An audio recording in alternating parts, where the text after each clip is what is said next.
Amém. Boa noite. A paz do Senhor a todos mais uma vez. Irmãos, nós estamos iniciando aqui mais uma live, né? Mais um culto, mais uma noite de adoração ao nome santo do nosso Senhor e Salvador Jesus Cristo.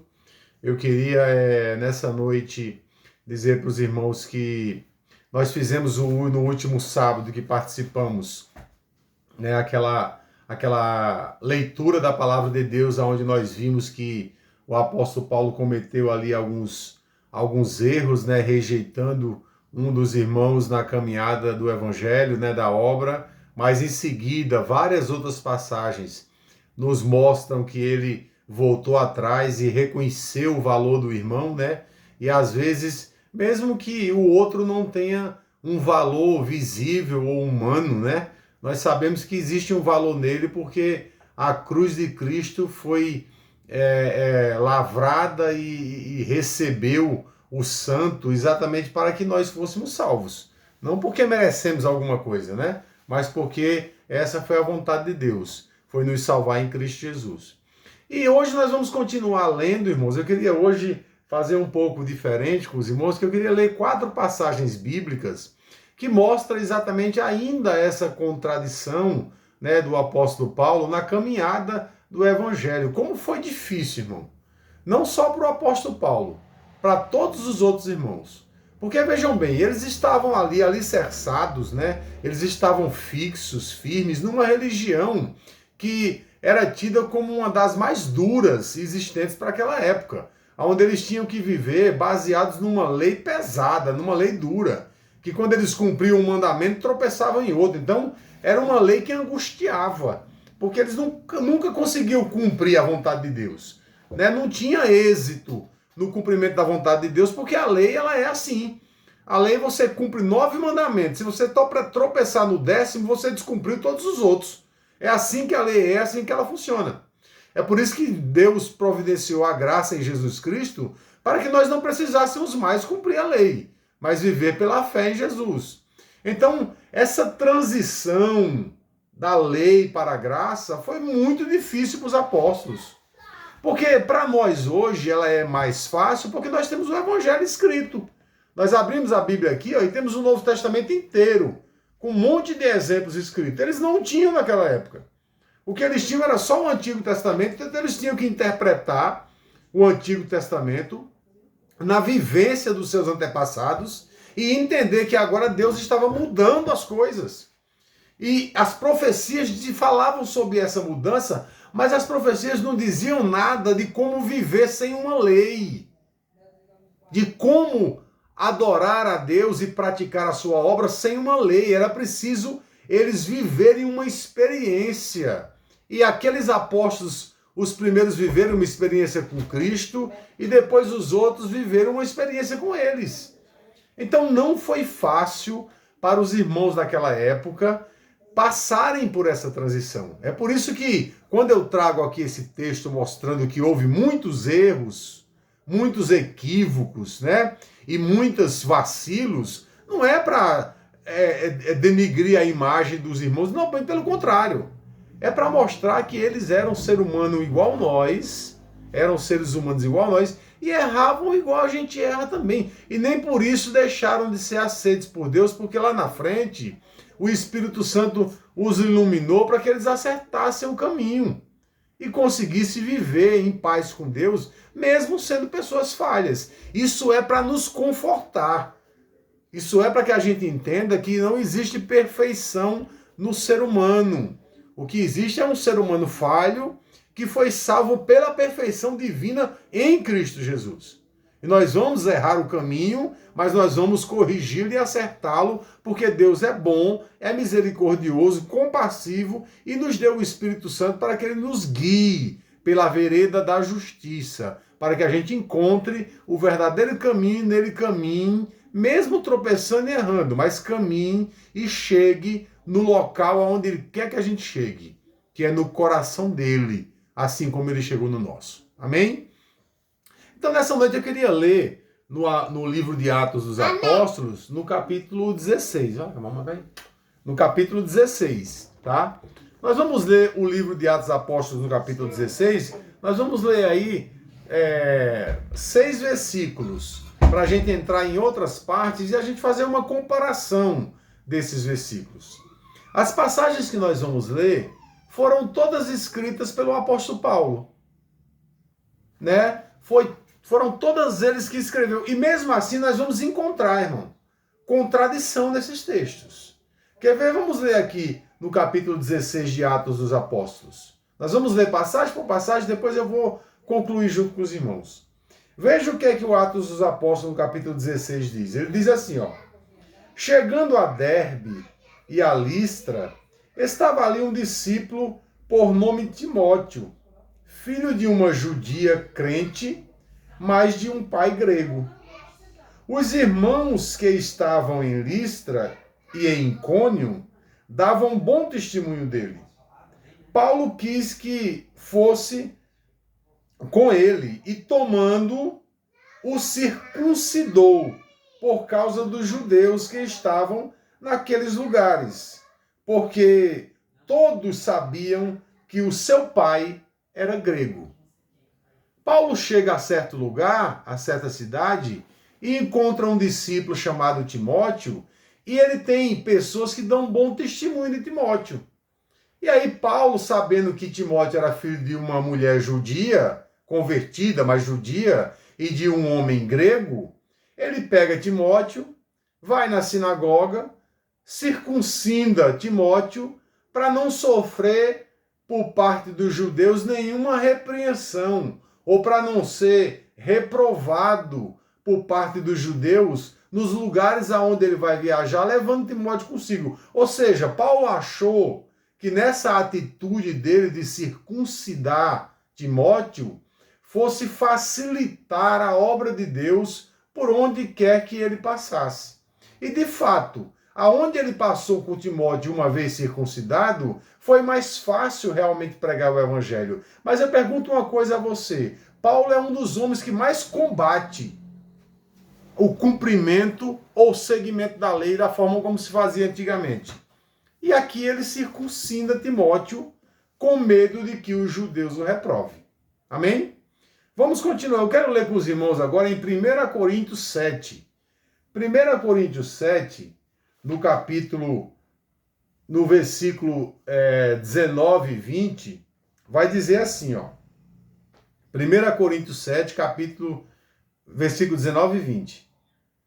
A circuncisão nada é, e a incircuncisão também não, mas sim a observância dos mandamentos de Deus. Cada um permaneça na situação em que foi chamado. Olha o que Paulo está dizendo aqui, irmãos. Quem escreveu 1 Coríntios foi Paulo.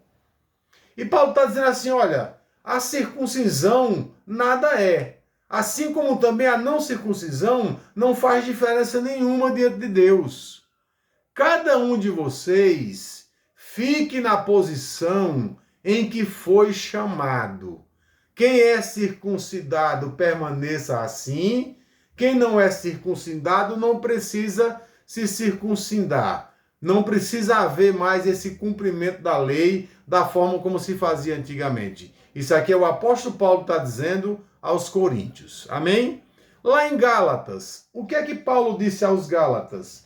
Vamos ler lá em Gálatas, no capítulo 5, no verso 3 e 6. Capítulo 5, verso 3 e 6. Diz assim: de novo testifico a todo homem que se deixe circuncidar, que está obrigado a guardar a lei. Separados estais de Cristo, vós os que vos justificais na lei, da graça estáis caído. Nós, porém, pela fé, aguardamos mediante o Espírito a justiça pela qual esperamos, pois em Cristo nem a circuncisão, nem a incircuncisão tem valor algum. O que importa é a fé que opera por meio do amor. É Paulo também dizendo que tanto faz ser circuncidado como não ser circuncidado, porque nós não vivemos mediante essa lei física que imperava naquela época dele e que impera na cabeça de muitos ainda hoje. Ele diz que o importante é viver pela fé em Cristo, cumprindo em si o amor. E em Romanos 2, 28 e 29? Vamos ver o que ele diz lá em Romanos 2, 28 e 29. Lá em Romanos 2, 28 e 29, Paulo vai dizer assim, ó. Romanos 2, 28 e 29. Não é judeu o que é exteriormente, nem circuncisão o que é exteriormente na carne. Antes, judeu verdadeiro é o que é do interior, e circuncisão verdadeira a que é do coração, no espírito, e não na letra, e cujo louvor não provém dos homens, mas provém de Deus. Então nós vemos 3 passagens bíblicas, aonde Paulo deixa bem claro, ensinando ali aquelas igrejas por onde ele viajou, por onde ele passou, e carregando do lado Timóteo consigo, porque era um dos seus fiéis colaboradores no Evangelho, dizendo que tanto faz a pessoa ser circuncidada como não. Que não faz mais diferença nenhuma se você cumpre uma lei de mandamento ou não. Porque agora é pela fé. E a única demonstração que eu tenho que fazer de dentro para fora é de amor, seja por meio de pensamentos, seja por meio de palavras ou de ações. Se uma vez eu cumpro a vontade de Deus em Cristo Jesus, dirigido pelo Espírito Santo, pensando, falando e fazendo coisas que estão de acordo com o amor de Cristo, eu não preciso de lei e nem de cumprimento nenhum de regras religiosas na minha vida e nem preciso de circuncisão, muito menos ainda de circuncisão. Mas Paulo circuncidou Timóteo para viajar com ele. Os irmãos estão entendendo como é que nós, lendo as Escrituras, lendo o Novo Testamento e tentando entender com a mente mais limpa, mais simples possível, vemos quantos erros existem ali da parte daqueles que eram homens de Deus?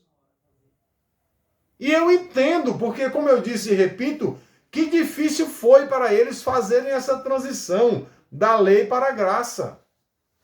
E Paulo pega Timóteo ali, circuncida ele e leva ele para viajar consigo. E depois, quando Paulo entende que não precisava fazer aquilo, que não tinha necessidade nenhuma, porque não é o valor dos homens que nós estamos esperando receber e nem a aprovação dos homens, é o valor e a aprovação de Deus. Paulo começa a ensinar agora de uma forma diferente de como ele fez. Para o povo de Roma, para o povo da Galácia, para os coríntios, mesmo os que eram judeus e que ainda não haviam passado pela circuncisão por serem filhos de pais e mães de religião diferente, Paulo agora não exige mais a circuncisão. Ele simplesmente diz: vivam pelo cumprimento do amor nas vossas vidas. Então, irmãos, quando nós paramos para examinar a teologia contemporânea, assim também como a teologia passada, no bojo, no contexto geral da teologia, existe uma matéria chamada de hermenêutica. Essa matéria hermenêutica, ela é a arte da interpretação das escrituras sagradas. Quando você estuda hermenêutica, você vai aprender a arte de interpretar as escrituras. Porém, quando a gente para ver como a hermenêutica usa as suas ferramentas, nós percebemos que ela não está de acordo com as escrituras sagradas. E por que não está? Primeiro, porque hermenêutica vem da palavra Hermes. Hermes era um deus grego, adorado pelos gregos, que tinha como principal função cuidar dos rebanhos. Essa era a principal função do deus Hermes, era cuidar dos rebanhos. E a ele era atrelado, como função principal também, o conduzir as pessoas até Deus e conduzir Deus até as pessoas. Ou seja, Hermes era aquele Deus adorado pelos gregos que fazia o meio de campo entre Deus e os homens, além de cuidar dos rebanhos. Então era Hermes que decidia quem ia para o Hades, que era o inferno como nós conhecemos, e quem iria para o Olimpo, que é o céu como nós conhecemos. Então, o nome hermenêutica foi tirado de Hermes, porque era ele que interpretava as coisas que Deus dizia para os homens, e era ele também que levava as coisas que os homens diziam para Deus. Ele era um intermediário entre Deus e os homens. E nós, como cristãos, sabemos que não existe outro intermediário entre Deus e os homens, a não ser Jesus Cristo. Ele é o único intermediário entre Deus e os homens. Nós sabemos que Jesus Cristo é o único que é o dono do rebanho, e é ele quem faz a ligação de Deus com os homens, porque ele é Deus para entender o que Deus quer dos homens, e ele é homem para entender o que os homens querem de Deus. Só ele é capaz. Então, por que é que a religião cristã, que é devota de Cristo, que adora a Cristo, que serve a Cristo, usa uma metodologia pagã para interpretar as Escrituras? Eu queria que algum pastor me explicasse isso, que algum teólogo me explicasse isso. Eu estou usando uma metodologia, uma ferramenta grega pagã para interpretar algo divino, colocando no lugar de Cristo Hermes. Então é grande o nosso paganismo. É grande. A hermenêutica, ela não honra em nada a Cristo. A não ser quando eu interpreto e entendo que Cristo é a única chave hermenêutica para abrir a vida. Quando você vai estudar hermenêutica, todos os livros da Bíblia, ou todos os temas de livros da Bíblia, a lei, os profetas, maiores e menores, os históricos, os salmos, cada sequência de livro tem uma chave hermenêutica para abrir a interpretação e o entendimento daquela seleção de livros. Se você for pegar, por exemplo, os livros de Moisés, os Pentateuco, os 5 primeiros livros da Bíblia, existe uma chave hermenêutica que interpreta aquilo ali. Não é a mesma chave hermenêutica que interpreta o Salmo. O Salmo já existe outra chave hermenêutica para se entender as escrituras dos Salmos. Nós não entendemos dessa forma. A chave hermenêutica que abre o entendimento não só das escrituras, mas da vida, é Jesus. É o único que é capaz de entender o homem, porque é homem, e é o único que é capaz de entender a Deus, porque é Deus. Por isso ele é o único intermediário entre os homens e Deus. Não existe outro. Hermes era só uma lenda, era só um paganismo. E é por isso também que quando eu vou entender as Escrituras, eu não fico procurando o que é que Hermes dizia a respeito das Escrituras. Eu posso até ler Hermes e ficar até sabendo de como é que a hermenêutica interpreta as coisas. Eu fui obrigado a fazer hermenêutica, eu fiz teologia, eu tive que fazer hermenêutica. Tirei uma nota baixa, inclusive, mas tive que fazer hermenêutica. Eu, quando leio Paulo, ou as cartas de Paulo, eu interpreto de uma forma diferente como a maioria interpreta, porque Paulo não é chave hermenêutica para mim, quem é chave hermenêutica para mim é Cristo. Porque se Paulo fosse chave hermenêutica para mim, fosse uma chave de interpretação, eu ia ficar agora como a maioria dos cristãos ficam quando lê Paulo nesse sentido. Contraditório. Porque o que Paulo está fazendo aqui agora é se contradizendo. Então, o que é que eu vou guardar como o certo da história? É que eu devo circuncidar alguém ou não? Porque Paulo diz que não, mas vai lá e circuncida. Então nós precisamos entender, irmãos, que para fechar a conta, só com Jesus. É por isso que nós somos convertidos, é a Cristo, não é a Paulo. É por isso que nós somos convertidos é a Cristo, não é a Hermes. É por isso que nós somos convertidos, é a Cristo, não é aos apóstolos, e nem os apóstolos do passado, e nem os apóstolos do presente, e muito menos os que virão no futuro. Nós somos servos de Cristo. Então a última palavra não é a de Paulo, nem a de Pedro, nem a de João, nem a minha.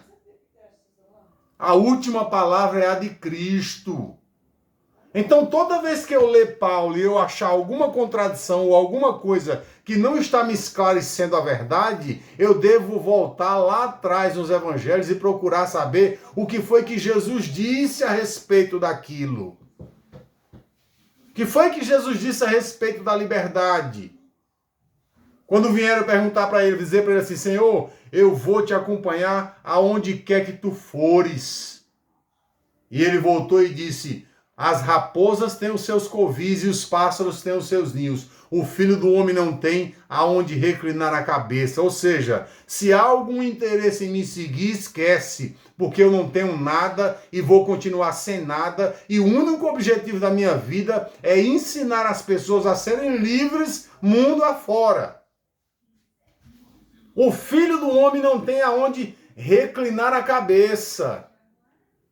Quem está dizendo isso é o Rei da Glória, é o dono de tudo, do ouro e da prata. Mas quando ele disse isso, ele quis deixar bem claro que não existe um lugar de fixidez aonde ele vai ficar, onde a igreja dele vai ficar. Quando ele disse isso, ele quis dizer que aquele que quiser seguir a ele não pode ter ponto de parada. Não pode ter paredes que o vete, que o impeça de caminhar, que o impeça de andar. Não pode ter teto que o impeça de olhar para o céu e enxergar o Deus verdadeiro que de fato existe e está lá olhando por nós. Ele disse também que aqueles que caminharem com ele e colocar a mão no arado não podem olhar para trás, não podem retroceder, tem que caminhar, tem que continuar até o fim. Por mais doloroso que isso seja. E na caminhada, irmão, a gente erra, a gente tropeça, a gente volta atrás, a gente cai, mas ele disse que não é para ficar prostrado, é para levantar e andar.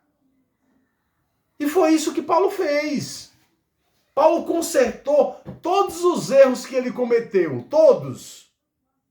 Ele consertou cada um lá na frente, mas ninguém pode dizer que erros não foram cometidos. A mesma coisa aconteceu com Pedro, a mesma coisa aconteceu com João. João, quando escreve a carta dele lá na frente, pedindo para as pessoas não pecarem, como é que ele diz? Ele diz assim, ó, eu escrevo essas coisas para que vocês não errem o caminho, para que vocês não pequem. Todavia, se vocês pecarem, nós temos um advogado no céu, Jesus Cristo, que é justo para nos perdoar dos nossos pecados. Ou seja, quando João fala de pecado, ele também se inclui. Quando ele diz, se vocês pecarem, nós temos um advogado. João está dizendo que ele também é pecador. Então nós usamos as escrituras sagradas que foram escritas por esses homens que erraram, que pecaram, que tropeçaram, que voltaram atrás, como foi Marcos, e depois consertou o caminho do qual Paulo não queria levar consigo, e depois lá na frente foi um grande amigo, um grande colaborador de Paulo, foi companhia de Paulo. Nós vemos isso acontecer o tempo todo nas Escrituras. Jesus dizia para Pedro, olha Pedro, o diabo queria te peneirar como trigo, mas eu intercedi por ti, porque quando tu te converteres, tu vai ser uma bênção. Pedro era salvo, mas não era convertido, mas estava andando com Cristo. Não estava convertido, mas estava com Cristo. Mas ia se converter, e quando se converteu, de fato, foi uma bênção. Então, irmãos, não existe pessoas nesse mundo que não estão aptas a serem de Cristo, porque elas estão aptas a serem de Cristo, não é porque elas têm algum mérito próprio, ou porque elas sejam boas, é porque Cristo as escolheu do jeito que elas são. É porque Cristo as chamou do jeito que elas são. É claro que é necessário a conversão, é necessário a melhoria, é necessário a evolução espiritual, mas isso é uma coisa íntima de cada um com Deus e de Deus com ele. O que nós precisamos entender é que Cristo é a nossa bandeira e Ele é a única bandeira. Não existe nenhuma outra bandeira que nós coloquemos como estandarte na nossa vida e que nos livre daquilo que ele nos livrou.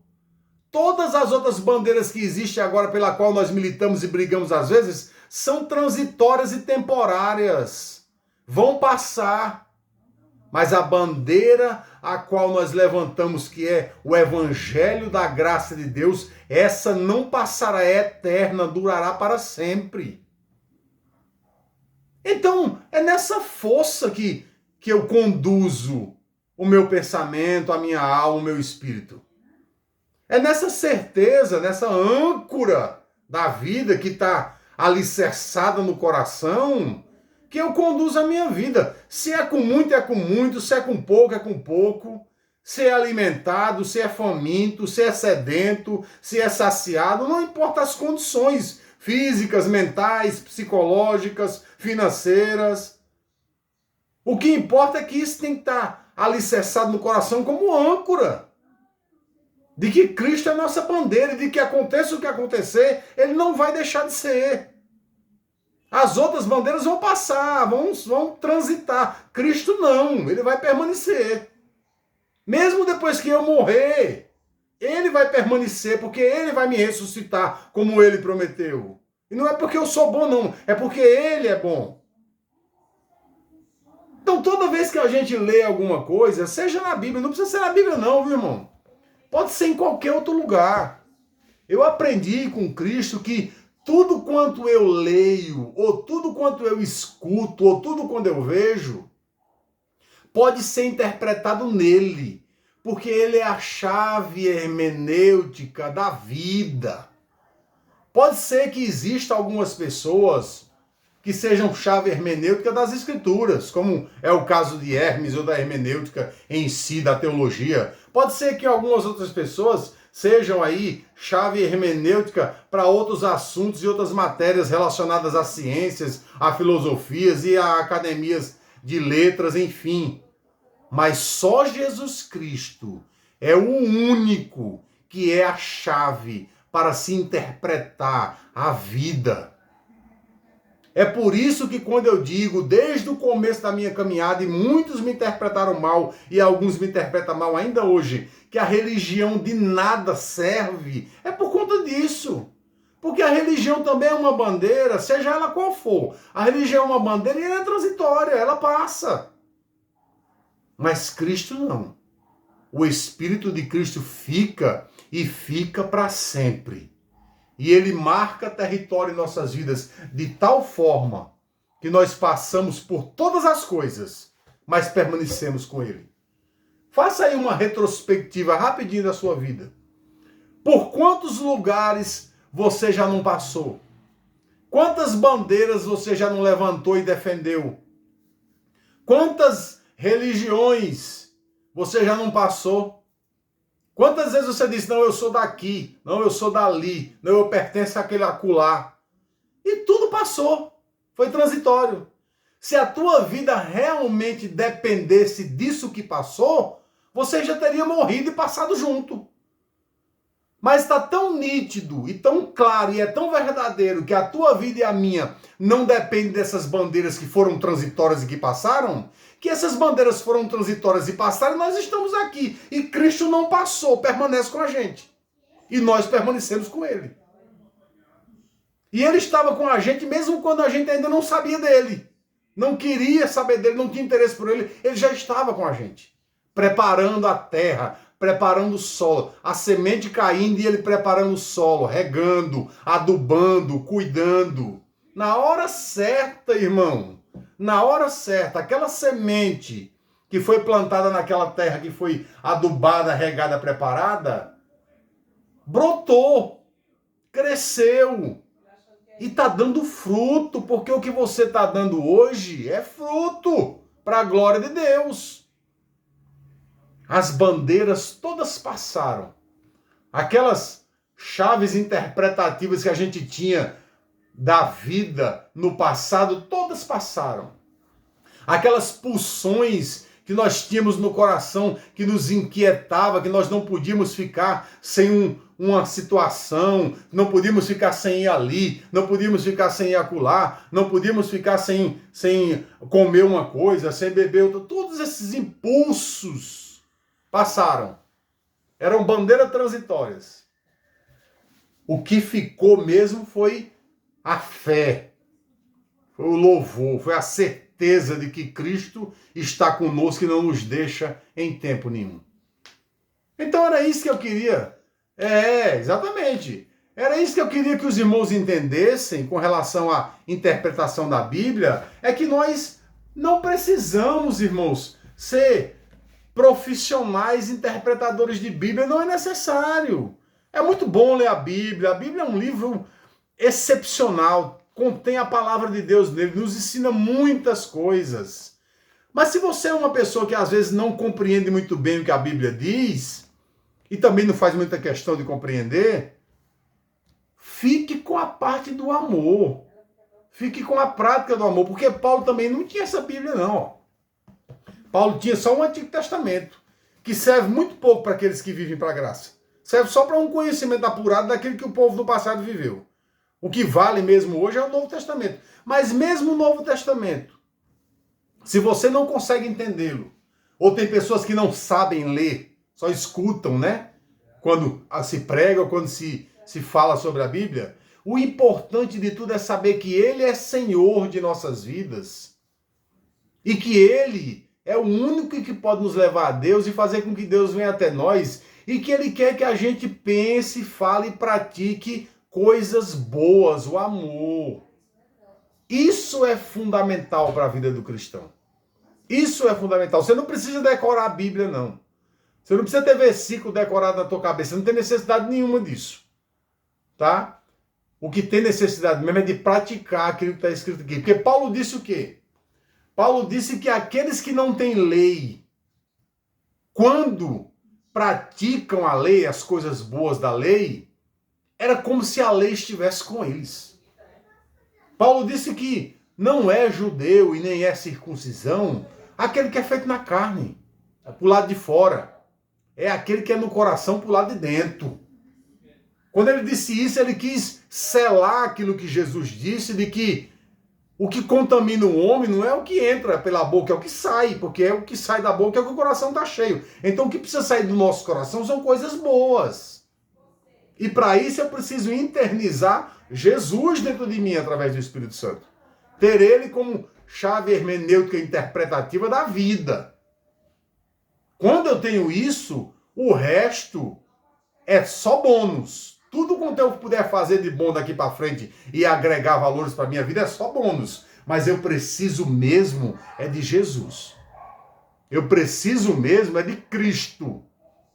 Porque Ele é o único que é a chave interpretativa para desvendar os mistérios da vida. Da vida, em todo o cosmos. Ele é a única e verdadeira chave interpretativa. Hermes foi só um símbolo do passado, que pagãos o adoraram. Muitos dos líderes religiosos também que passaram, que morreram, foram só uma fase transitória na vida da igreja. Mas vejam que todos passaram. Mas Jesus permanece vivo. É o único que permanece vivo. E vai permanecer vivo por toda a eternidade. E nós vamos reinar com ele, porque ele vai nos trasladar quem estiver vivo e ressuscitar quem estiver morto. E nós vamos reinar com ele para todos sempre. Então o importante é ter essa fé no coração, é ter essa certeza. O resto que passa disso é religião. É religião que faz te atrapalhar muitas vezes, te tirar do foco, te tirar do prumo, te fazer se desviar do caminho da verdade para um caminho que muitas vezes é um caminho de separação em vez de um caminho de ajuntamento. É isso que a religião causa mais em nossas vidas. Causa mais separação do que ajuntamento. Porque a primeira coisa que te pede é para você se separar de um monte de gente e de um monte de coisa. E Cristo não pede para você se separar de ninguém, nem de coisa alguma. Ele só pede para você se separar para Ele, para a obra. Para Ele te usar. Para Ele fazer de você um atalaia para conquistar nações. Então, se você estiver com Cristo, todo o resto que vier é bônus. Mas se não vier nada, não vai te fazer falta nenhuma, porque Cristo supre todas as nossas necessidades em nome dele. Amém? E que Deus abençoe a igreja em nome de Jesus.